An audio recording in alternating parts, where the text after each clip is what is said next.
तक जितने लोग सरकारी नौकरी कर रहे हैं सबकी सूची बनाइएगा तो संख्या होती है करीब करीब 23 लाख। 23 लाख लोगों को बिहार में सरकारी नौकरी मिली हुई है। ये प्रतिशत के टर्म पर हुआ 1.97%, मतलब 98% बिहार के लोगों को ना सरकारी नौकरी है ना हो सकती है। लेकिन इसी 2% के सरकारी नौकरी के जाल में फंसाकर लाखों बच्चों को लोग कोई ट्यूशन करा रहा है, कोई कोचिंग करा रहा है, कोई रिजर्वेशन का बात कर रहा है कि हम 50 कर देंगे, 65 कर देंगे। अरे भाई, अगर 100% भी आपने नौकरी दे दी तो भी तो 2% को नौकरी मिला। दुनिया में जो देश आगे बढ़े हैं, क्या वो रेलवे का एग्जाम देकर आगे बढ़े हैं? वहां पर लोग मुसल्लापुर में और चौधरी टोला में बैठ के ट्यूशन कर रहा है? नहीं। जिन देशों में तरक्की हुई है वहां पर बच्चों को पढ़ाने की बेहतर व्यवस्था कर दी गई और यह सुनिश्चित किया गया कि पढ़ने लिखने के बाद रोजी रोजगार अगर आप करना चाहें तो सरकार की जो पॉलिसी है, जो पूंजी का सपोर्ट है, जो व्यवस्था है, वो आपको सपोर्ट करे ताकि आप अपना रोजी रोजगार कर सकें। उससे यहाँ पर गरीबी और पलायन खत्म होगा। सरकारी नौकरी का रेवड़ी बांटने से कुछ होने वाला नहीं है।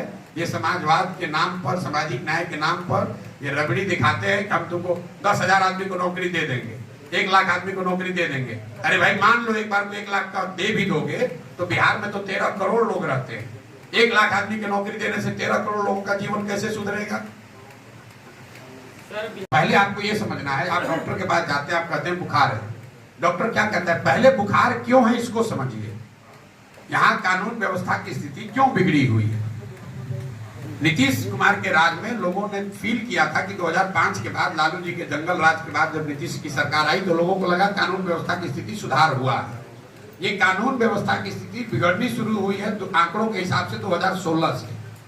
2016 के बाद से चाहे नीतीश की सरकार और एनडीए के साथ हो या महागठबंधन के साथ, वो स्थिति बिगड़ती जा रही है। क्यों बिगड़ रही है? 2016 से क्या हुआ ऐसा? 2016 में यहाँ शराबबंदी लागू कर दिया गया।